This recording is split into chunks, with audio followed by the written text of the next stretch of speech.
This, as promised by the headline, will be an essay about Pose. But first, we have to get something out of the way. Stonewall is the worst film I have ever seen.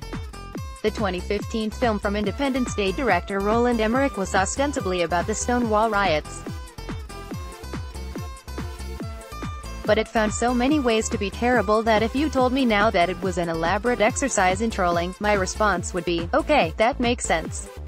Stonewall needlessly rewrote queer history, shoehorning in a made-up white ingenue from Middle America to drive its story while sidelining the tales of real-life trans women of color such as Marsha P.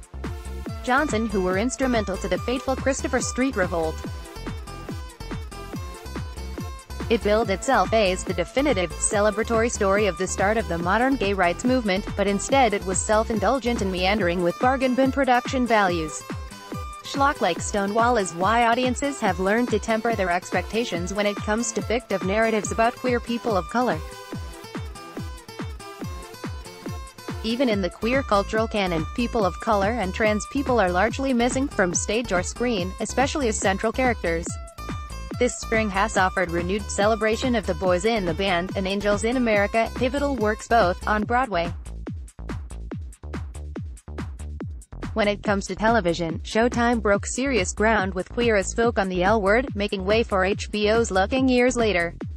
Films such as Milk, The Normal Heart, The Kids Are Alright, Brokeback Mountain, Dallas Buyers Club, But I'm a Cheerleader and Trans-America netted high praise and told valued stories about what it means to be queer, if you are white. And if you aren't, better luck finding yourself within the pages of James Baldwin, Audre Lorde, Alice Walker or the staged works of Terrell Alvin McCraney, whose play provided the source material for Moonlight. As for television with a majority-minority queer cast, there's Ozark and Ozark. Now there's Pose, a new FX drama from Ryan Murphy about New York's 1980s drag ball culture, which premiered Sunday night. Pose debuted a mere 3 nights into June, which marks the start of Pride season in America because it's the month the Stonewall riots began. Pose's Paris is Burning come to life, mixed with a dollop or two of fame. It is the sort of thing that makes you offer up prayers of hope to Mother Rue. Please don't let this be another Stonewall-sized Hindenburg. In the queer cultural canon of Angels in America and Brokeback Mountain, people of color and trans people are largely missing from stage or screen, especially as central characters. Before anyone had seen a minute of television, it was clear that Murphy and FX had paid attention to the politics of the production.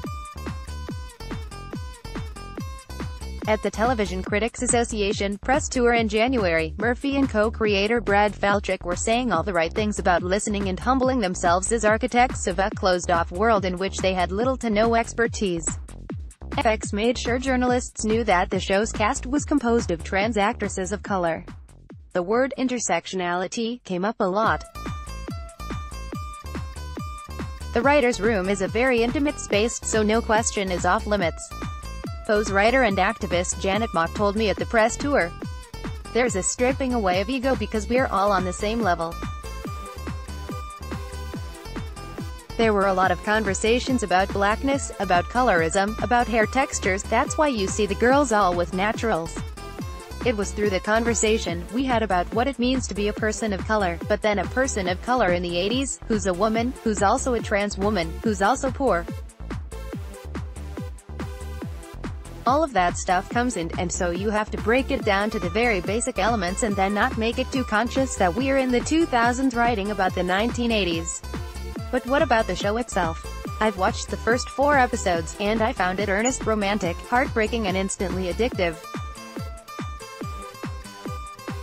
It's clear that the discussions of the politics of the show were merely a foundation from which an engaging, unique family drama could emerge. This is lush and expensive in a way that few stories about queer people of color are, and its audience took notice. Ryan Murphy paid for the entire Whitney song? Yes. He gave the world the assassination of Johnny Versace and, before that, Kurt Hummel, Chris Colfer, and Wade, Unique Adams, Alex Newell, in Glee. But in his enthusiasm to portray the torture of being a gay outcast in high school, Murphy could sometimes forget the trauma stirred up by watching a kid get thrown into a dumpster or slush heap week after week after week. And Glee was contemporary. How would those inclinations show up in a period piece like Pose, set in 1987, with the AIDS crisis raging through New York but still worlds away from the activism of Larry Kramer and a nascent AZT Up? It wasn't just commonplace to hear Donna Summer on the radio, it was commonplace to hear school children taunting each other with anti-gay slurs. The cruelty of 1987 was arguably far more cutting than anything in 2010, when Glee began airing. But Pose is balanced. It doesn't shy away from how awful anti-gay parents could be toward their gay children, as viewers see when Damon, Ryan Jamal Swain, is kicked out of the house with only a backpack and coat for having a gay flesh magazine under his mattress. But Pose's characters are not defined by their suffering. The rejection Damon faces ends up being necessary emotional grounding for the show, and to understanding ball culture. Beneath the wigs and furs, there is community and refuge for people rejected by polite society. Set against the backdrop of 80s ball and drag culture is a show about how so many people like Damon relied on their chosen families to keep them alive. The storylines and conflicts are connected by Pray Tell, Pose's master of ceremonies, played by Tony winner Billy Porter, a veteran who brings effortless magnetism to a show full of new and promising talent. Dominique Jackson, the actress who plays house mother Electra Abundance, offers the sort of withering reads, with every syllable articulated, that would make Dorian Corey proud. I hope Pose catches fire. It is a gem, and it's clear that Murphy, 52, has his eye on how he and his work will be remembered. He talked about legacy building in the sense of bringing other people in that he could help develop. Mock said, explaining why Murphy approached her to work on Pose when she'd never written for television before.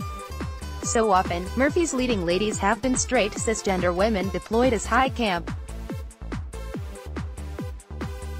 It was as though he kept birthing new characters with the expectation that they be recreated in the latest drag reviews. And that's fine, but in Pose, Murphy has tapped something else, the sort of heartfelt stories and honest emotion that result from going straight to the source.